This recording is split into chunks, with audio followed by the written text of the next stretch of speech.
So hello everybody, I am Dr. Deepika Krishna and it's really great to see you, and I hope everyone is doing great, everyone is healthy. Today is World's Patient Safety Day, so wish you all a great well-being and a healthy life.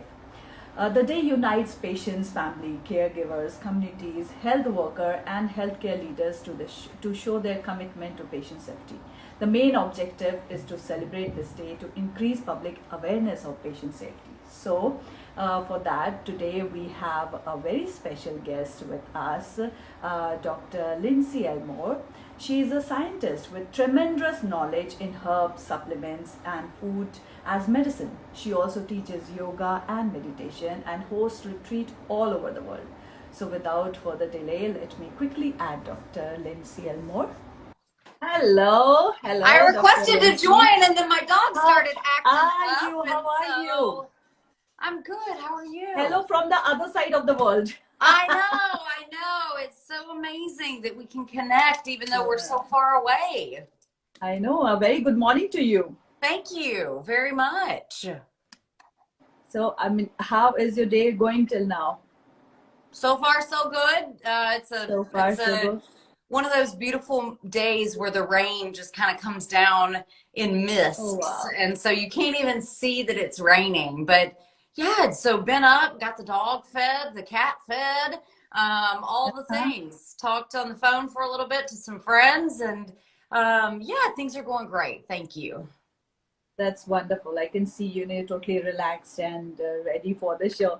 So, Dr. Lindsay, you are a scientist. You have done so many brilliant work.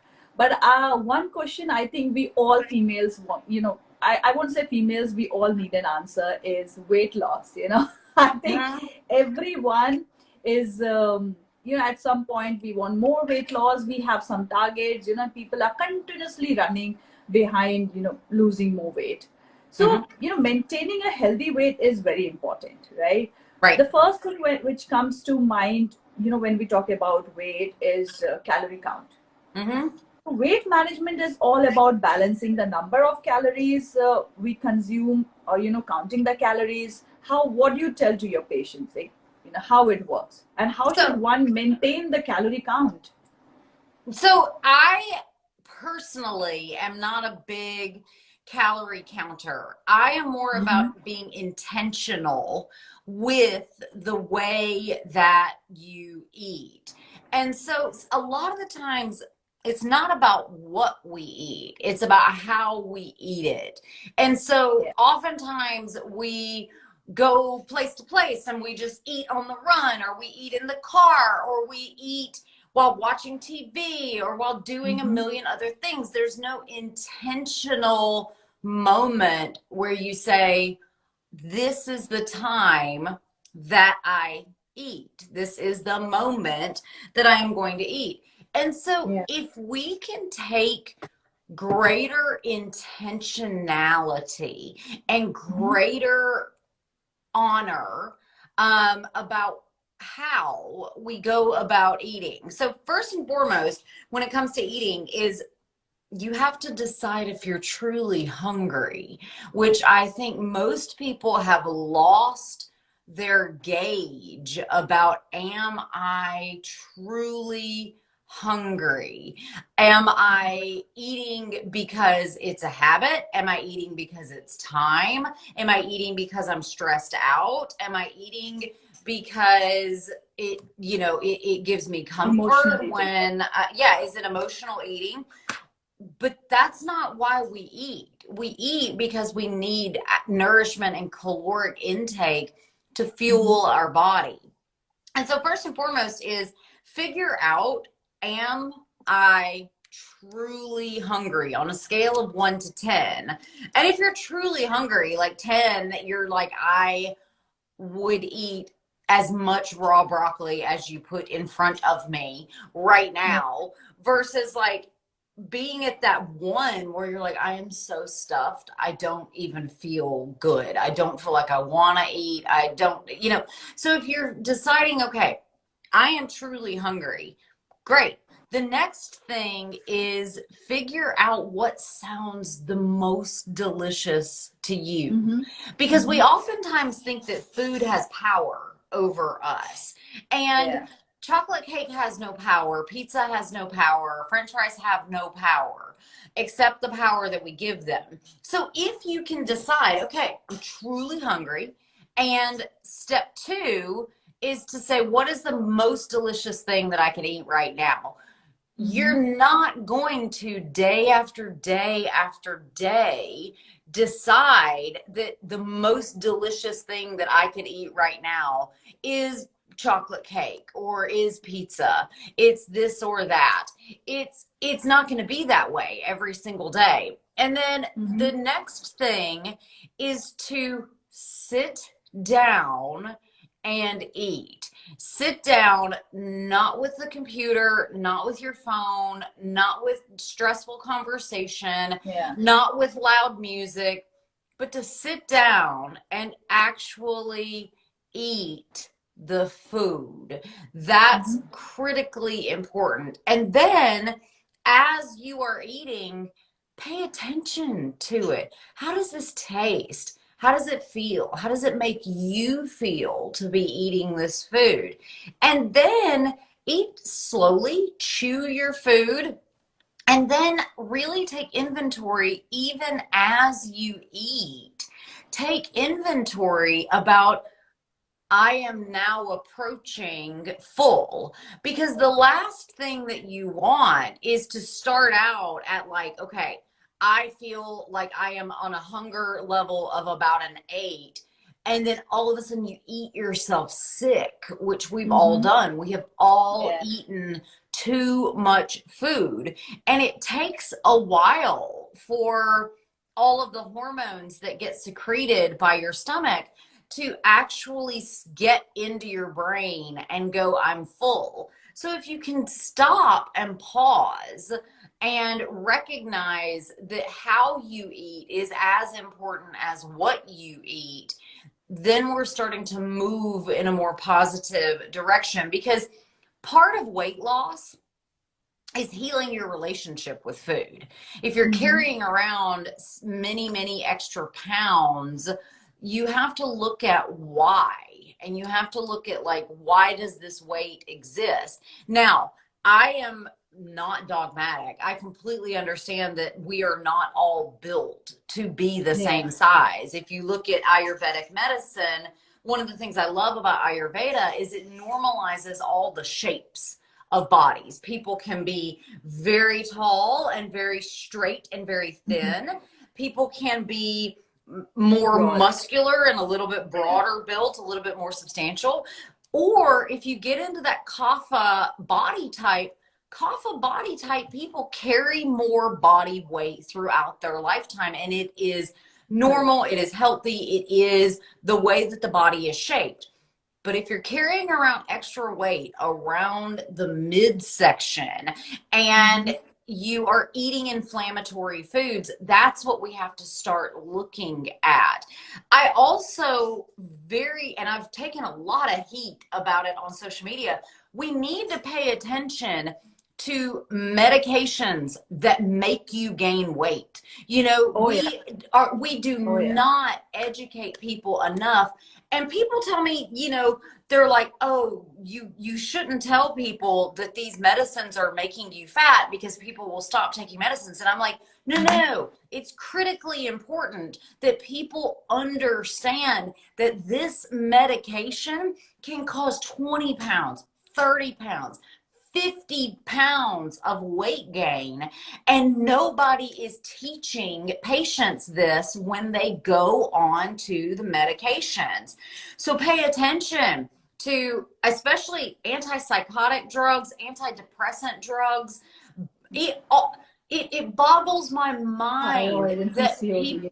it boggles my mind that people who take medications Mm-hmm. for their diabetes are not educated that, by the way, this medication can cause a 10-pound weight gain. So we also need to pay attention to medications that cause weight gain. We need to pay attention to environmental toxins that cause weight gain, where we have environmental estrogens, where we have artificial plastics that cause weight gains, etc. So we need to pay attention to all of the exogenous factors that cause weight Mm-hmm. gain as well. And then if you're really looking to say, okay, I know I need to lose weight, it's not always about calories in, calories out. If you Correct. are someone who has been, I see somebody saying intermittent fasting. Okay, so if you're doing the intermittent fasting, if you're doing the conscious eating, if you're working on getting diverse phytonutrients in your diet and really paying attention to what you're eating and avoiding the standard, they call it the standard American diet, but really it's the standard global diet of Mm-hmm. highly processed foods that are very high in carbs, very high in refined fats, very like just low quality, highly processed foods. If you're paying attention to all of those things and you're drinking your water and you're getting your sleep at night and all the things, you don't have a calorie problem. You don't have a calorie problem. Yeah. What you have is an inflammatory problem. And so we have to start looking at the root causes of inflammation, which to me, I think that so often people are like, okay, I'm concerned about my body weight. So I know I'm estrogen dominant, which can cause body weight gain. I know I have hypothyroidism, which can cause body weight gain. You got to Correct. get down deeper. Yeah. You've got Yeah. to get down deeper into cortisol and insulin. Because if you have high cortisol or if you have high insulin, you are going to have excessive body weight. Mm-hmm. So Mm-hmm. if you have an underlying inflammatory condition, it could be the root cause of what is causing you to have body weight gain. So Yeah, there I'm you go. like literally so glad that you mentioned about, underlying conditions and the medicines and environment because, I could see our audience, our listeners are very, very active, and they have a lot of knowledge already. The questions are fabulous, which are coming up. But guys, I would request to hold on the questions. We'll try to answer all your questions at the end of the session. So having said, about the food, which is, a weight loss calorie count is a biggest myth, what I feel, and there's nothing like destroying your body if you are doing calorie kind of thing without looking at what is around you, what is in your body, what kind of medicines which you're taking. You very well said that antidepressant, thyroid medicines, PCOD, PCOS medicine, they play with the hormones, right? And Yep. these medicines, one need to look at how how the body is capable to absorb that. And other than that, there are so many other natural ways to treat thyroid and PCOD and all the other factors. One should also look at those. And Right. doctor, I would really like to highlight here that you really mentioned the type of food and why we feel hungry. Emotional diet, emotional eating was one of them. There are kind of six kind of hunger, what people say, what the studies say. First is, of course, when we feel thirsty, we tend to eat Right. something. We have Yep. to understand whether it is your thirst or you're actually feeling hungry. The Right. second one you spoke is emotional eating. The third one, because I think these days we are always surrounded with food. Yeah. There's everywhere Absolutely. food. So it's very Especially since we've easy all been to, at home so much. Like there's always food in yeah, the yeah. refrigerator. I know. I mean, it's very important for you to not to eat. Give that body a rest. And again, Hmm. somebody asked for intermittent fasting. Again, intermittent fasting is good for weight loss, but it is not. It's a therapeutic procedure, right? And it is mainly to recover your body from inside, the heal your body from inside. Taking care of the insulin, taking care of your fat. I mean, that is the entire agenda of intermittent fasting. Which Yep. again, people are overplaying, using it without any doctor's guidance. What do you have to say about this, doctor? Can we So speak more about intermittent fasting? I think that intermittent fasting is a wonderful tool, but it's not a tool that everyone can use. And so if you are a woman struggling with fertility issues, intermittent fasting may not be the best choice for you. So when I think about intermittent fasting, I think about like who are the people that would be really good and why would you choose to do intermittent fasting? So intermittent fasting is exceptional if you need to lower insulin levels, if you need to burn fat, if you have excessive toxins in your life and you're looking and you need to rid yourself of waste. Intermittent fasting can help to decrease belly fat. So if you've got a lot of belly fat hanging around, maybe intermittent fasting is right for you. But if you think about it, not every single person can do intermittent fasting. So I love Dr. Will Cole's work about, like, you got to be intuitive about fasting. So, I personally think that basically everybody on earth can do a 12-hour fast each day. So don't eat 2 hours before bed, don't eat 2 hours after you wake up, or don't eat 4 hours before you go to bed if you're the type of person that wakes up and is super hungry as soon as you wake up. But going into like more extended fasts, 16 hours, 20 hours, 24, 36, 72 hours, you need to be sure that you are a good candidate for intermittent fasting. And so the people that benefit the most from intermittent fasting have chronic inflammation. They have signs of inflammation throughout their entire body. They have abnormal fat metabolism. So if you're somebody who's taking cholesterol lowering agents or has signs of high triglycerides, etc., you have abnormal fat metabolism. People who have cardiovascular disease, who have extra pounds around the midsection or have obesity, and even people who have diabetes, if they are being monitored and really understand that this is going to be something that is going to affect your blood sugar. But if you're underweight or generally need to put on weight, if you're pregnant, have an eating disorder, or have anything of disordered eating, we know that intermittent fasting causes profound hormonal changes in women. Fasting signals the brain, which can change our estrogen, progesterone, so can be super problematic and problem causing if you have abnormal menstrual periods, infertility, any symptoms of abnormal menopause. If you're pregnant or breastfeeding, may not be the best time to start an intermittent fast. Thyroid hormones also change in response to intermittent fasting, and you can drop your active T3 and increase the secretion of reverse T3, which is not good. But on the other hand, if you have Hashimoto's thyroiditis, which is the #1 cause of hypothyroidism, if you use intermittent fasting as a tool to reduce inflammation, it can help to heal the thyroiditis.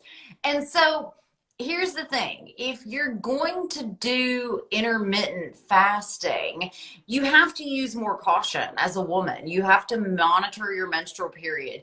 And you also just want to go slow. Start by not eating 8 hours a day.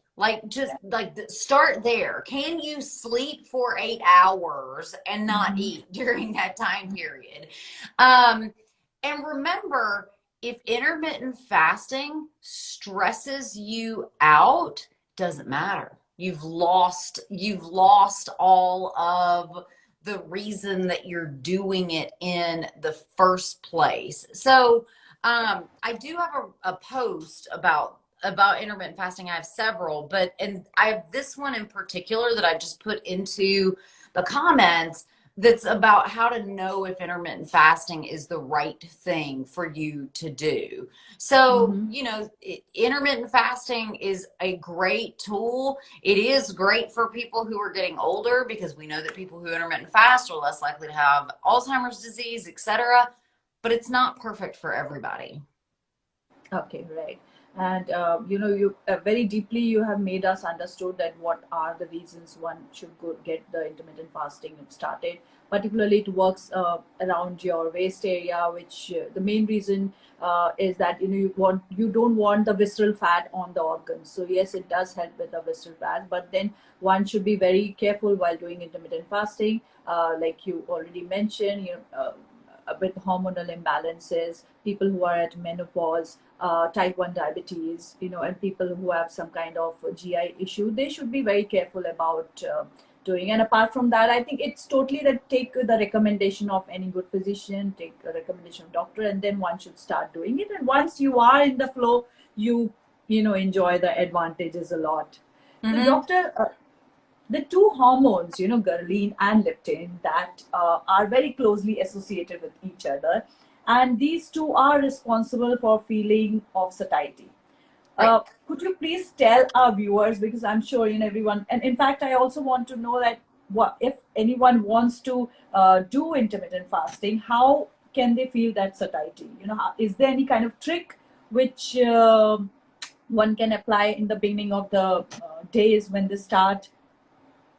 So, if you're worried about intermittent fasting and you're worried that you're going to be hungry, um, number one, that gets way easier with time, and it gets much easier to manage over the course of really, if you're doing a 12-hour intermittent fast where you say, okay, I'm not going to eat 2 hours before I go to bed and I'm not going to eat 2 hours before I wake up, your body will adjust to that really quickly.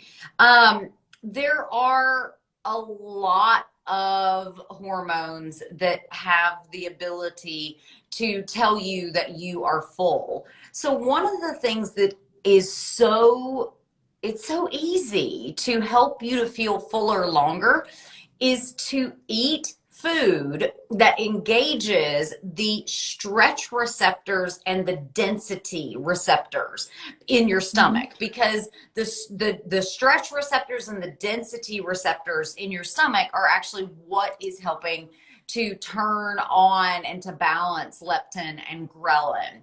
And so what foods do we know that engage stretch receptors?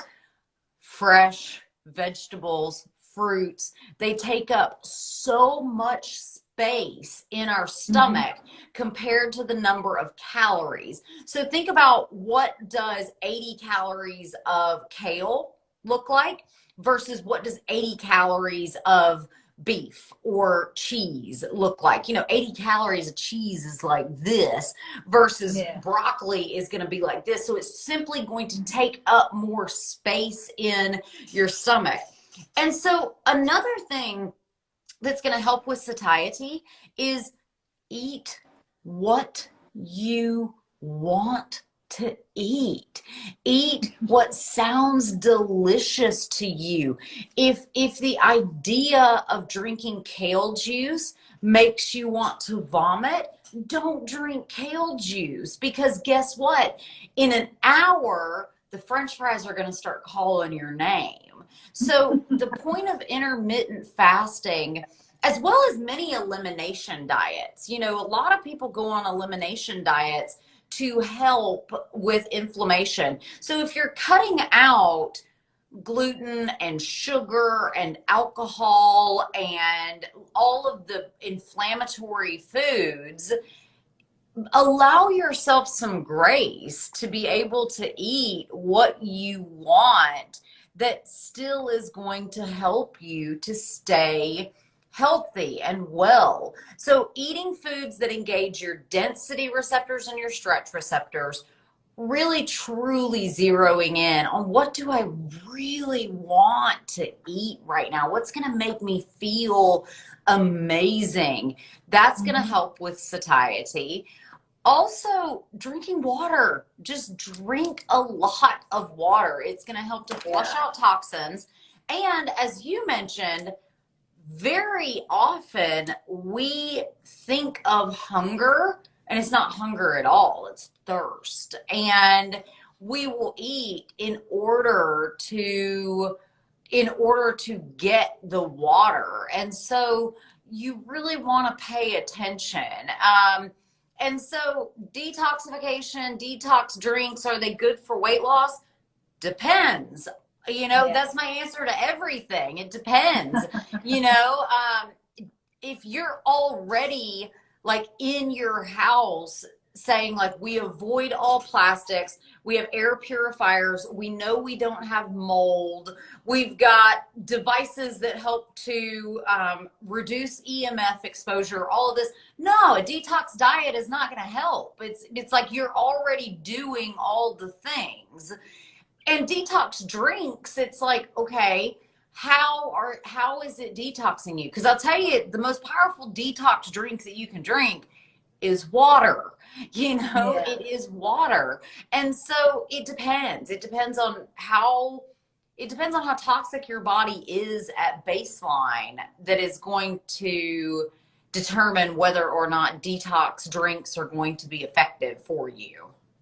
Yeah, I mean, in fact, detox drink, I feel it's a very great marketing strategy. I mean, it's just taking what people are looking for and playing with that. In Right. fact, there's a question about weight loss plateau. In fact, I also want, a lot of time people are stuck. They're working out, they are fasting, but there is still kind of weight loss plateau. You spoke Mhm. about, Ayurvedic body types, which we have certain kind of body types, three kind of body types, generally in general. Right. But what should one do, if he or she is facing a weight loss? And is there any kind of, it can be any kind of medical reasons as well?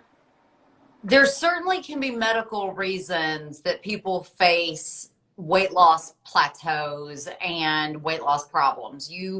You know, thyroid hormones, it's so funny. People check their thyroid and they're like, it's normal. But the problem with normal is not optimal. And so we want to optimize those things. Another thing that happens is our bodies are evolutionarily tuned for survival. That's what we Yeah. want, is survival.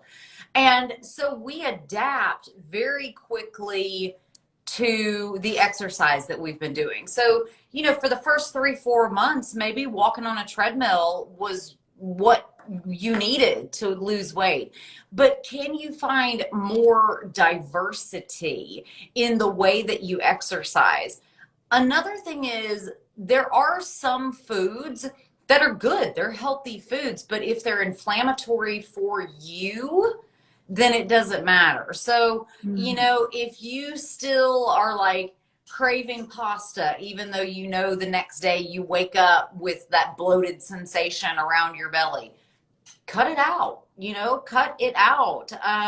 If you know that every time that you eat fish that you don't feel good, it's causing inflammation. And so looking for those inflammatory foods that may be in the diet is also something to consider, about why you may have a weight loss plateau. And so, there's plenty of ways that you can think about getting your weight gain going and getting your weight loss Mhm. going. So think about, how can you look at your habits? If you have kind of slipped back into that unconscious eating, not drinking all your water, all the things, that can be a part of it. Shift your workout. And here's the thing about working out: when you show up to work out, actually work out, Yeah. like take the 30 minutes to be like, okay, I'm going to give this my all. Another thing is, pay attention to the non-exercise activities that cause thermogenesis. So think about, like, can you get up from your desk for 5 minutes every hour and just move around, move your body more throughout the day? So don't think, humans are not designed to lose weight rapidly. And in fact, you have metabolic defense systems in you that say, No, don't lose more weight. Losing weight is Mm-hmm. a bad thing. So just understand that, can you get more activity in your day by taking 5 minutes an hour to move around? It might be walking, it might be, doing some stretches at your desk, it might be doing some push-ups, whatever it is, but can you move around more throughout the day? Show up for your workouts and create great diversity in your workouts. Pay attention to your habits. Are you still getting all your water? Are you still getting all of everything that you need? And then if you still need to cut more calories, that can also be a very relevant strategy. So those are some things that you can do. And I have another post on my Instagram, and I'll have to look for it after we're done, but about the 6 different ways that you can exercise. And so, you can exercise cardiovascularly, you can do strength training, you can do stretching, you can do mind body awareness, to where you're really like doing yoga or doing some meditations, all of that. Mm-hmm. And then there are those non-exercise um, thermogenic activities. And this is important to get all of these throughout your day, and to make sure that you are getting great diversity in the way that you exercise as well. Yeah. In fact, there's a comment here from the Stay 77 that when I fuel my body with real whole food, nutrient dense food, my hunger and cravings go away completely. And it Totally. is so true. Please, I mean, the Stays, please, if you like to share more, just write it on the comments, to let our viewers know that what kind of food you're eating. But yes, I mean, eating whole food, complete food, like it just does a lot of benefit, Right. taking care of your satiety, taking care of yeah, everything. Yep. In fact, doctor, you spoke about electromagnetic radiation, which has Right. become the biggest, like a new pollution, right? Right. And you also spoke about that, how sometimes weight loss plateau, or your food, your metabolism depends on your surrounding, right? Mhm. So do you think that EMFs or electromagnetic field, they affect the metabolism? I think it depends on how sensitive you are to it. I think that some people are exquisitely sensitive to electromagnetic frequencies and others are not, Mm-hmm. and so EMF stands for electric and magnetic fields, which are fields of energy that are commonly referred to as radiation. And some of them, it's interesting, some of them tend to be good, other ones tend to be bad. So Yeah. there's a difference in EMF. There is non-ionizing EMF. These are things like cell phones, Wi-Fi, radio towers, computers, power lines, as well as infrared. Now, when we get into ionizing EMF, that tends to be a little bit more dangerous. These are sun rays are ionizing EMF, X-rays, gamma rays, and ionizing EMF is more harmful than non-ionizing. It's been shown to cause insomnia, lack of focus, restlessness. It changes the immune system, and Yeah. at high doses, it can even cause reproductive problems. And so, Mm-hmm. why is this a problem? Well, EMF changes our calcium channels, and it Yeah. disrupts the flow of calcium throughout the body. And when calcium is too high inside of our cells, it produces free radicals, it leads to inflammation, it causes oxidative stress, etc. And so when you think about reducing EMF, if you think that EMF is a root cause of your weight struggles, which it can be, think about ways that you can reduce your exposure to EMF. And I mean, the biggest thing is don't sleep with your cell phone. Like, just don't Yeah. sleep with your cell Yes, I phone. mean that is so true. And in fact, EMS is causing so much of mental illness, raising your cortisol. So might be what I feel that high cortisol might be a reason where your metabolism is stuck. But maybe I think there are a lot of research still going on about that how it is affecting your metabolism. Maybe not directly, but there are which it is causing a lot of circumstances which are eventually affecting your metabolism. High cortisol can be one of them. Yep. But it is really hard to get rid of a EMF because, in fact, COVID and work from home, and, kids are also studying from home. There's EMF everywhere. Yeah. What can one do to balance it out at least? You can't just cut off because that's the lifestyle, that's the way it is today. Yep. So is there Absolutely. any way So, one can, just block it apart from, keeping the phone away, but, okay, for 12 hours, for 8 hours, you're sleeping, your phone is away. But right. most of the work is, and it actually worries me as well, for my kids, for myself. Um, just help us out with that. What one should do? What do So you you can recommend your turn off your clients? cell phone at night. You can unplug your Wi-Fi router at night. You can use salt lamps that produce Mhm. negative ions, which neutralize EMF. They have EMF blocking paint that you can use to block. Oh, And that's so new.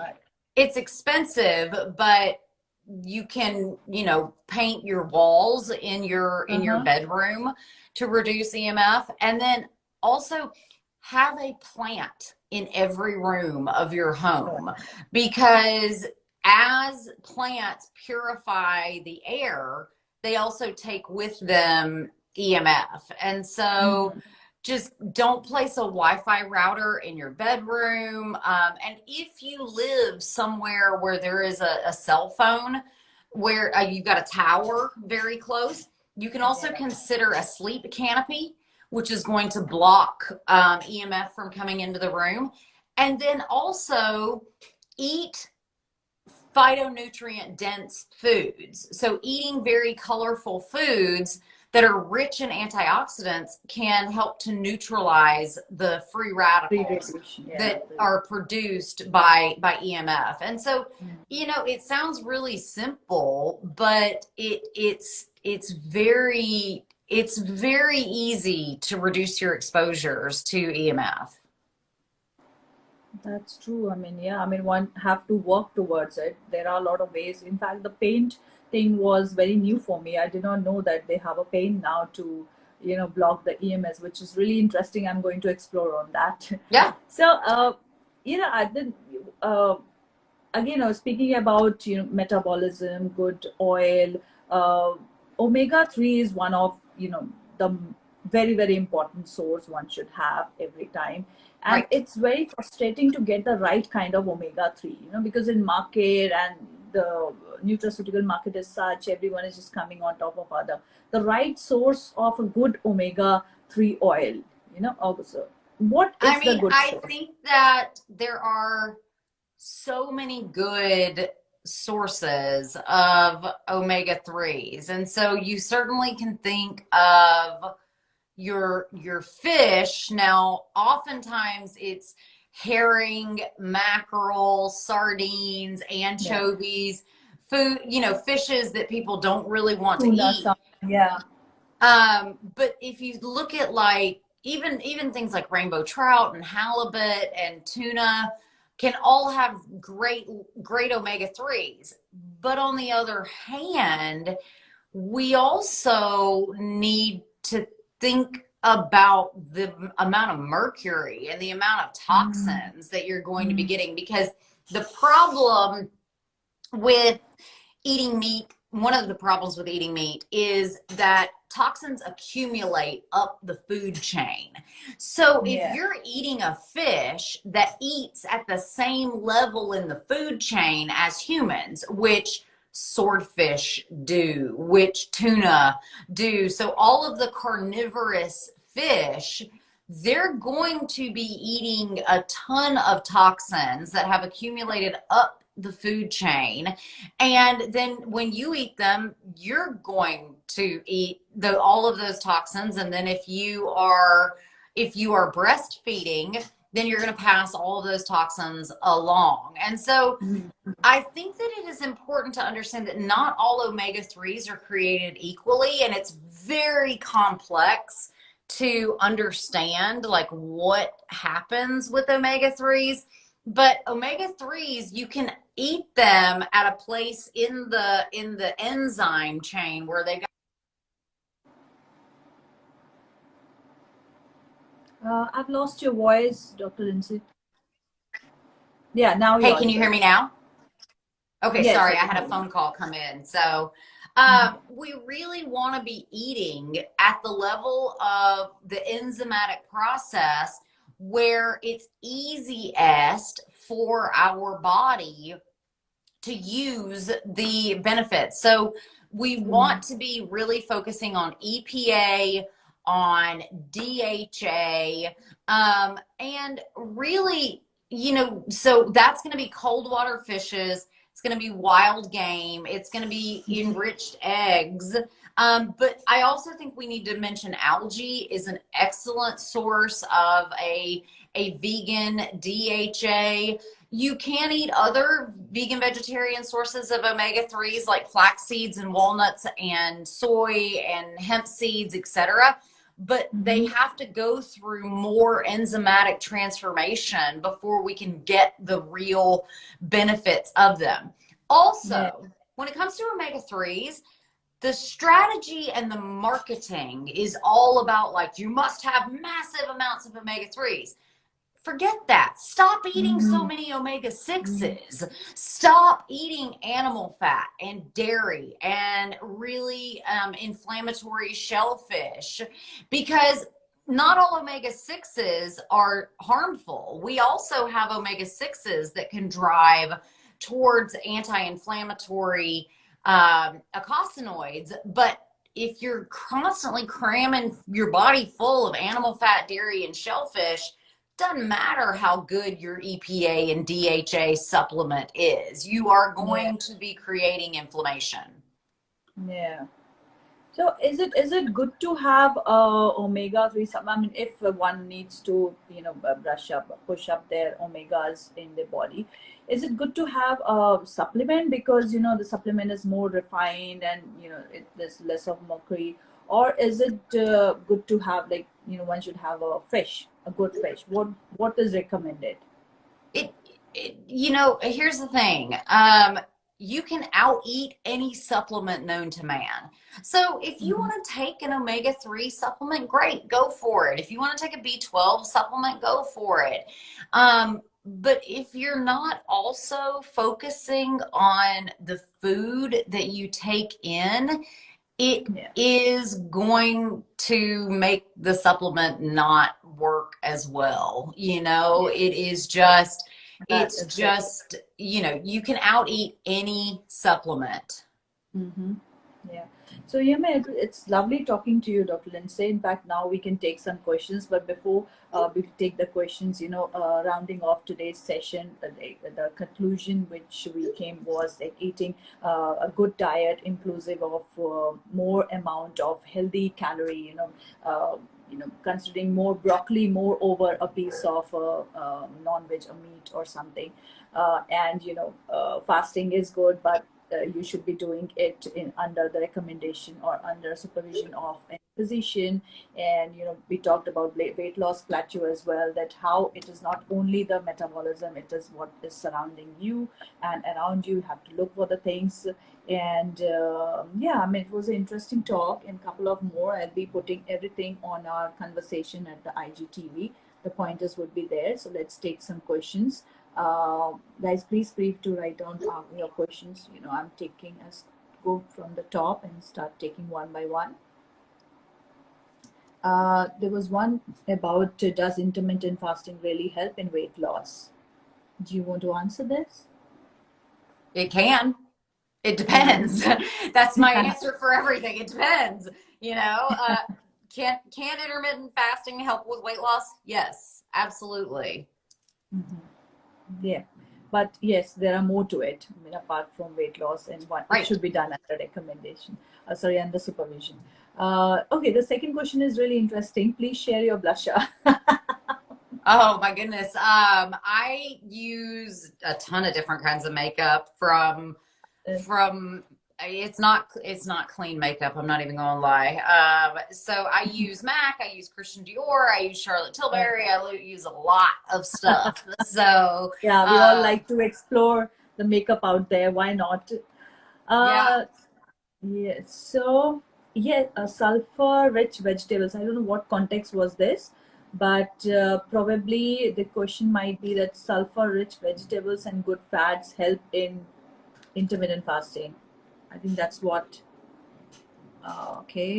And there are a lot of compliments for the session. Organ meats. Okay, there's one top, somebody commented about organ meats. Would you like to say, because it is getting popular since a couple of years, what do you have to say, that what is this beneficial for, and does supplement of the organ meat does the same job? Yeah, I mean, I think that organ meat can be a huge benefit for people that want really highly rich food that carries with it a lot of nutrients. But Mm-hmm. here's the thing, too. If you're eating cow's liver from a conventionally raised cow, guess what? Their liver is toxic and you don't want to eat it. And Mm-hmm. so if you are working on improving your overall diet, really focus on the quality of the food that you are getting. And so, I've got friends that are huge fans of organ meats just because of the health benefits. But if the animal that it came from is not clean Yeah. and is not, like, you're going to end up just concentrating toxins, especially in the Like, liver, yeah. and then remember as well, anytime that you eat meat, anytime, everybody wants to talk about, like, no hormones added. Yeah, they got their Mm-hmm. own hormones to begin with. And so if you're eating meat, or especially if you're eating like testicles, if you're eating ovary, like, you are getting a massive dose of estrogen, testosterone, and progesterone as well. So if you have Yeah. any diseases that are characterized by excessive estrogen or testosterone, you could be increasing the toxicity. Mm-hmm. Mm-hmm. Yeah, that's correct. It's same the way you spoke about fish. Whatever the fish is eating, you are going to eat that eventually. You're getting the toxins, and um, yeah. So there is Bhagyashree says, "Can you save this live?" Yes, the live would be saved on Dr. Deepika Krishna's page. Okay, let's see. Great information. Then we have the links. Detoxification detox. We took that question about the weight loss plateau. We took that question. We spoke about that. Does omega-3 reduces stretch marks also? Depends. I don't know. It depends. Like, here's the thing. We all want to make health and science black and white. It's Yeah. never going to be black and white. We Hmm. have to understand that for one person, putting omega-3s onto stretch marks could be miraculous. For other Yeah. people, it may not do anything. But if you want to try it, sure, rub the oil Yeah. in a circular motion around any of the stretch marks, etc. But it's one of those things. It might work. It may not. It may Yeah. be Just give one it a of those shot. things. Give it a But try. Yeah. I mean, give it a try, and if you benefit, please let us also know. Why not, if something helps. Okay. There's one question about the collagen. So what do you think about having collagen for the skin? collagen Well, I mean, supplement. I think you have to have collagen for not just your skin, but also your joints as well. So if you feel like your skin is losing elasticity, or if you're having any kind of joint pain, then maybe taking a collagen supplement is might be helpful. Mm-hmm. You can also get collagen from food. You know, bone broth is going to be an excellent source of collagen, and so you know, there is no magic bullet, but if Yeah. you are having problems with your hair, skin, and nails, or with your joints, then perhaps a collagen supplement is going to be excellent, you know? And so it it just depends, you know, it really, really does. And there's so many different sources of collagen now. I hear people saying like, oh, you have to take liquid collagen. You can't take it in Mm-hmm. a tablet form. And you know, it's like really and truly, we try to make health so complicated. It's not complicated. I need you to intentionally sleep more, stress less, eat more diversity in the fruits and vegetables that you eat every day, avoid toxins, like environmental toxins, as well as drugs and alcohol. I need you to exercise a little bit and have some kind of relaxation. Like, health and wellness is not about finding the perfect supplement. You know, it's about showing up every day and being willing to drink water and being Yep. willing to just, Yep. you know, it's make it simple. Yeah, and doing it every day. Be consistent with whatever you are doing, and eventually things work out. Well, I mean, Dr. Lindsay, it was a really, really nice, informative session. I think our listeners enjoyed it a lot. In case if you have any more questions, you can DM me, or you can DM Dr. Lindsay. I will tag her with this video. It would be saved in our IGTV. Thank you so much. Have a great, great weekend. And yeah, I mean, enjoy your weekend. Thank you so much. Appreciate it. Bye Thanks for bye. having me.